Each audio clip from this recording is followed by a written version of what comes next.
So, absolute pleasure to connect with you, Harold. And I've learned really a lot of great things about you. And you recently got an amazing accomplishment.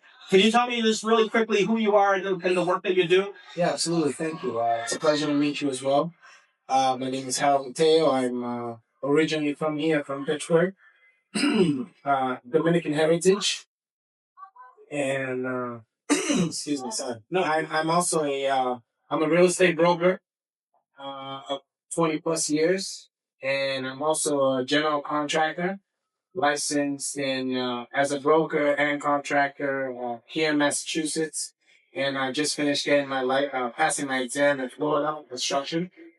Uh, I started my career helping families buy first time homes, then started working with investors, then managing some properties, and then I went on to doing my own properties that I fix and sell to families.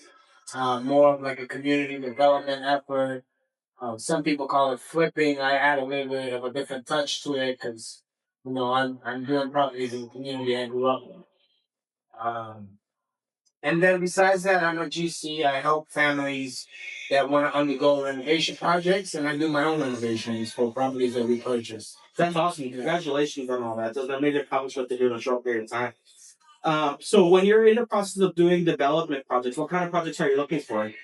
Great question. Right now we have a little bit shy of 20,000 square foot building that I purchased on Main Street. That Here in Pittsburgh? In Fitchburg. Okay, nice. It has 4 commercial units. We have one vacant commercial unit that we're hoping to rent very soon. And in addition to that, we're looking to do between 15 to 18 market rate apartments and some affordable on the upstairs. Which aligns closely to what you were talking about, which is the community development, right? Now, is your intention to design these units so that they're affordable for the community as well too? I think we intend to have, whether a percentage of those units, whether it's 20, 10%, 30% of them to be affordable. And then the other half to the other part market rate. Yeah. Just so the numbers can balance. Yeah, and then, I mean that's competitive too, So that and those numbers I think are a little bit higher than the average because usually when you have multi-unit dwellings, the percentage of lower housing costs and affordable housing is actually much lower. It is. If it's not an affordable project, it's definitely very much lower. So, what is your strategy for raising capital for this, and then being able to, do you go into these projects alone? Do you have investment partners? What's your strategy? That's a good question. So, I will say having partners is hard. But if you can find the right partners with the right capital that is patient and understands your strategy, I think it's a great approach. Not all capital is created equal. Nope. I feel, and for the most part, I think tapping into potential existing equity that you have, or developing relationships with banks, private lenders, I think it goes a long way. And for me, buying a building on Main Street was just that. It was a relationship through a private lender that I do a lot of the broker price opinions. When they lend money in Fitchburg, Leominster, they call me for my broker opinion on NGC experience on what they're purchasing the property for and the construction budget that they have. Yeah, that makes sense. I mean, one of the things that I've learned is that a lot of people that are in the real estate don't really understand the construction side of it. And all the people that are in the construction side don't really understand the real estate side, right? So you're kind of like a through your own lived experience, develop that expertise, right? Yes. And, I understand the concern with regards to partners because we have businesses ourselves. And when you bring in strategic partners, they're not always so strategic, right? Like, you get a lot of pressure from certain lenders that, they want their repayment in 6 months or a year, and they're on you. They're like loan sharks, right? Yeah. So it becomes, it takes your focus away from developing, and now you're figuring out how am I going to get the money to repay this so I can flip this loan and get, right? So it's very frustrating. Yeah. So I love that, and I think that for entrepreneurs that are going down this, this real estate path, and you want to develop your own stuff, take his advice because it's a really big challenge. Just because someone has money doesn't mean you should necessarily take it from them. Correct. They may not be the right partner for you. Yeah. What has been, like, what kind of personality do you think has been the best blend? Because you said patient money, right? And those are people that tend to see long term. And also, their perspective on investment is a little bit different because their investment is oftentimes more in you than in the property, right? So what is your opinion? I mean, I agree. I think this is a relationship driven business with on the background of that with like valuation of whatever asset you're going after backing you up, right?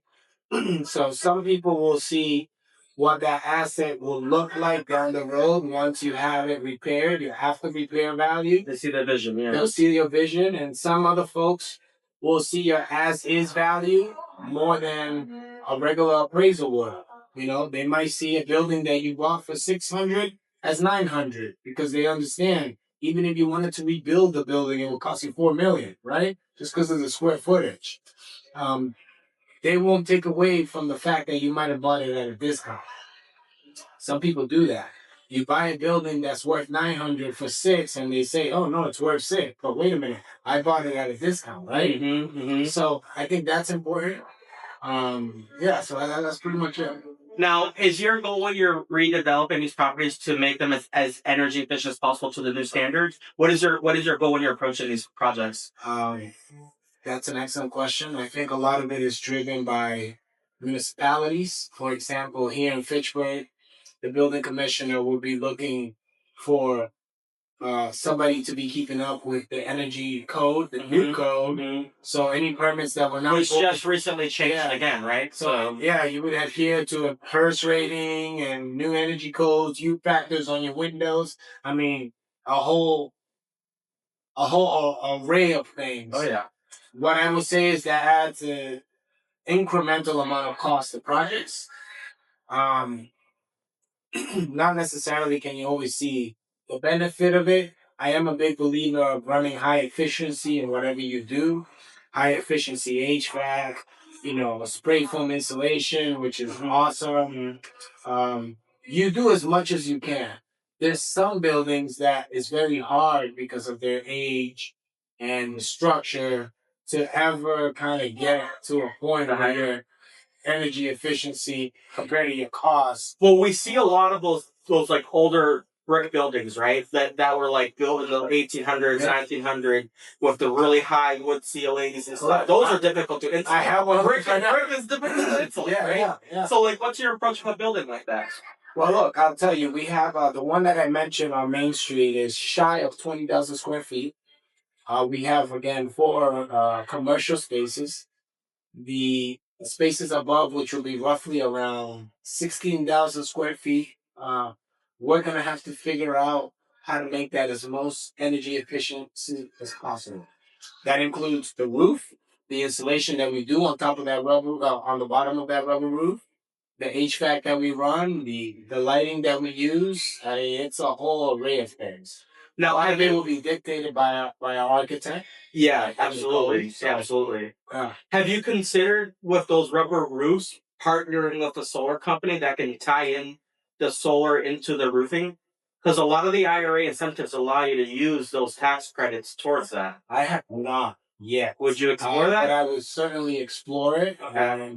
I'm open to trying to make as friendly as I can of an energy efficiency building with the least possible footprint on use and resources. 100%, right? And there's strategic. So we work with some energy providers that are experts in sustainability projects, particularly commercial, right, and larger footprints. Because there's sometimes ways that, and I don't do this myself, but we've worked with clients that have done it in the past where they will own the solar system, but because they're using your building, they'll give you the credits. They'll allow you to participate in that credit distribution for using your roof space. And if the roof needs to be upgraded or repaired, which rubber roofs, EPDM can be very expensive. Yes. Or if you're using TPO, right? Yeah, we'll absolutely be open to that. I think it's a marvelous idea. And it'll help align with some of your energy efficiency goals, especially with those brick buildings and stuff, because energy costs can be high. The last few things I just want to touch on is we have a lot of people that are entering this space, and it's a very volatile market. There's a lot of uncertainty, and it requires a lot of savviness, right? What would you recommend for new developers that are entering this space? What would you caution them on? Yeah. So look, I think as a new developer, I've been doing this for about 20 years. Um, I think you have to find ways to align yourself with people that support your goals and what you want to do. And if you're not in that space, find a way to get into that space or be in the right place where those people are meeting, going to meetings, networking, reaching out to alumni from your college or high school or wherever. Um, Trying to do things locally in areas that you know, that you understand the layout of different areas. Like, oh, this is a great area. I want to go to this area. I want to invest here. Like knowing the community and stuff. Community. Yeah. Knowing the demand of the community too. Getting a pulse of it. Next one I would say is reading a lot of books, watching a lot of YouTube channels of developers, associations. Uh, you can never stop learning. So I just joined a group in Boston called Build a Coalition, and I'm doing a fellowship for affordable housing with them right now. And you know, affordable is a whole different animal, right? Because you deal with light tech and tax credits and the way you set up the structure, the deal is different than a market rate deal. Mm-hmm. So the more you explore, the more regulated. Yeah. Correct. The more you explore different types of deals you want to do, or you shadow somebody that's doing these deals, or you go visit their site and look at their projects and see how they do the construction, the more you learn. You have to be willing to continue to learn. You don't really know it all ever. It's always a learning experience. Absolutely, yeah. So, I'll piggyback on. I got my license in Massachusetts a few years ago, and now I'm getting my license in Florida. Like, you talking about your CSL? My construction license. Over there, it's called general contractor license. Did you do the unrestricted one? Unrestricted there, and I'll do an unrestricted down there. Awesome. It's hard. Oh, yeah. I mean, their energy requirements are very different. Oh, yeah. And you have to learn how to build skyscrapers. Oh, interesting. Oh, yeah. I mean, it's not like you have to learn how to do piles. So you're not doing just residential. Yours falls under the International Building Code. Yes. For all. Yes. Okay. I just took my last exam this past week. How'd it go? I passed. Congratulations. And the reason I'm doing this is because I want to expand to Florida, right? Why Florida? I like the market. I like the warmer climate. It's business friendly. It's a place I've always wanted to be. It's kind of like closer to the Caribbean where I'm from. Well, we're from the Dominican Republic too, so you understand this. Yeah, it's a warmer weather thing. For me, home will always be the Northeast, but I feel like you gotta expand. Like growth is about expansion, at least for me. That's why I'm doing that. Now, do you envision yourself mentoring and doing workshops with people in the future? Like, where do you envision your career path going from here? Look, I'll give you before coming here, I just left meeting some Colombian investors that have capital that they want to deploy. They live in Framingham and they're exploring different areas. And one of their friends is one of my classmates from my Babson MBA, right? So I met them here and I showed them Fitchburg. And they saw prior projects, they saw existing projects, and they saw upcoming projects. And so what they are inquiring about is how can I take my capital and deploy it? Put it to work in a reliable way. In a reliable, safe way that I kind of have an idea of what I'm getting and when am I getting it, right? Again, remember, patient capital. Mm-hmm. So if you have patient capital that's willing to wait 5 months, 6 months, a year, short-term gains, long-term gains. It's all about that. So if you're doing community development like I'm doing, or some people call it flipping, that's a short-term, right? If you're doing buying and holding, that's a longer-term play. So I've learned over time to have a mix of both. You got to have short-term for ordinary cash, and you got to have a long-term investment plan where you're getting cash flow. That's great advice. Yeah. Now, for the viewers, if you were to ask for one thing from viewers, what would it be? Would it be to anyone that's watching that's interested in investing potentially? Mm-hmm. Would it be more someone that wants to learn? What kind of outreach would you prefer? Look, I mean, honestly, I like helping people that want to get into it. There's always a big, should I take the leap, a hesitation gap? Like, should I do it? Should I not? I think more than, I would say 75, 80% of that is fear, right? But if you do make that gap and you make that leap, I think you should first partner with people that have been doing it for quite some time so you can learn from their mistakes and save yourself years of learning the rough way. Not just years, save yourself hundreds of thousands of dollars, save yourself some time. Yeah, and a lot of money. So that would be to the people that are looking to learn about the business and do it.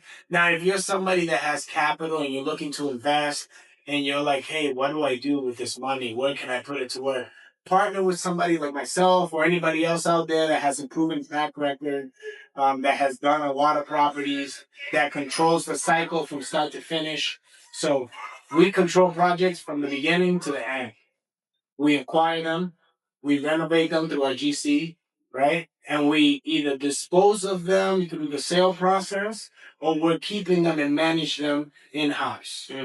So what you'll find out there is that some people can do a part of that, but not the whole cycle. Mm-hmm. And I call it the life cycle of the real estate. For me, my real estate, right? And it boils down to patient capital. Like I won't be able to partner with everybody out there, and everybody out there, I won't be a match for them. But somebody I will be a match for, right? Somebody that has a strategic plan that might have some money and says, look, I want to park my money here and let it do its thing and work. I want to be hands off, or if I want to be hands on, that's a whole mix of how things work in a business relationship. And you're not a rookie at this. I mean, you were just recently awarded a pretty amazing, accomplishment. Talk about what the award that you just received yesterday and what that means and why you were entered as a candidate for that award. Thank you. I thank the selection committee of this and Fitchburg Civic Days, the mayor's office, the community development office. Alex, Mayor Squalia, Maribel, um, Luisa. I think it boils down to I am particularly grateful to Fitchburg. I think gratitude is part of what's built into me and how I do my business. Fitchburg has given a lot to me. I want to give back to Fitchburg. The award was related to the Excellency Award of my commitment to over the last 20 years, continuing to invest millions of dollars in Fitchburg and making homes available for first-time home buyers and improving the access to quality homes, not just any home, quality products. So it gives me a lot of pride and I'm really grateful for the award. I don't really like recognition. I like to be stealth mode behind the scenes. Humble, do the work. I don't like to do it's not my thing, but I'm grateful for the opportunity and that's it. Yeah. I think for people that often deserve these, they have that mindset, right? Of like it's just getting the work done and just doing it because it's the right thing to do. Yeah. Right. And it's great to see people like yourself getting that acknowledgement because I think there's more people like you that aren't getting that shine, and you're putting it right back to work, right? You're putting it right back into the community, which is phenomenal. How can people get a hold of you and then reach out to you if they have questions? Absolutely. You can find me on LinkedIn, Harold Mateo. You can, on our website, rcglobal.com, or, I'm online, social media, anyway. If you want to learn, my thing is, when I was in college, I had a track coach that told me a story, and it's never left me. It's been over 25 years now. And he said, Harold, when you get a job, they can let you go at any minute. They don't even give you notice. And then he said to me, but if you want to go, you got to give them a 2 weeks notice. Right. I was, damn, Darren, you're right. It's true. And he said, yeah. So whenever you have a job, you have to try yourself to have a backup income. And I had a corporate job for many years. My background is in strategy consulting, financial services. I restructure banks. I used to work at PricewaterhouseCoopers, and I have a professional background, but back in 2017, I made a complete leap from corporate America into doing my own thing. And I was able to get through that because of having that second income. Um, Otherwise, I don't know what I would have done, right? I would have not been in my job and no income and a family. Mhm. So if you have a job, get yourself a second hobby to make income. And if it's something that you love, try to find a way to make that your primary way of doing things. So I'm happy I'm in a space, things that I love to do. I love real estate. I love projects. I love building. I like taking something that's very ugly and making it nice. And I like to take pride in that. And on top of it, I'm doing it in my community. So, I say I want to fix Fitchburg one house at a time. That's my thing. Cool. And I've been doing this in Fitchburg since 2005. It's been working. I have a really supportive mayor now that is behind me, that I enjoy working with. Somebody that was in my middle school, No kidding. and a great team behind her that's supporting us. So, I believe in opportunity, and I think cities also need to remember that when they are um, distributing those opportunities, they should be distributed equally, not just to people from out of town, but people from in town that have been committed for a long time. Absolutely. Sometimes that gets missed, and I think that's something to keep an eye on. If you help the small people that have been around grow, it benefits the community. Everyone. Yeah. Everyone. That's what I would say. That's it. That's awesome advice. It was an absolute pleasure. Thank you again. Congratulations. And it was a pleasure meeting you, and look forward to collaborating with you and learning and seeing where you go. Reach out anytime. Happy to help. Awesome. Thanks, guys. Appreciate it. Great job. Thank you. Nice questions.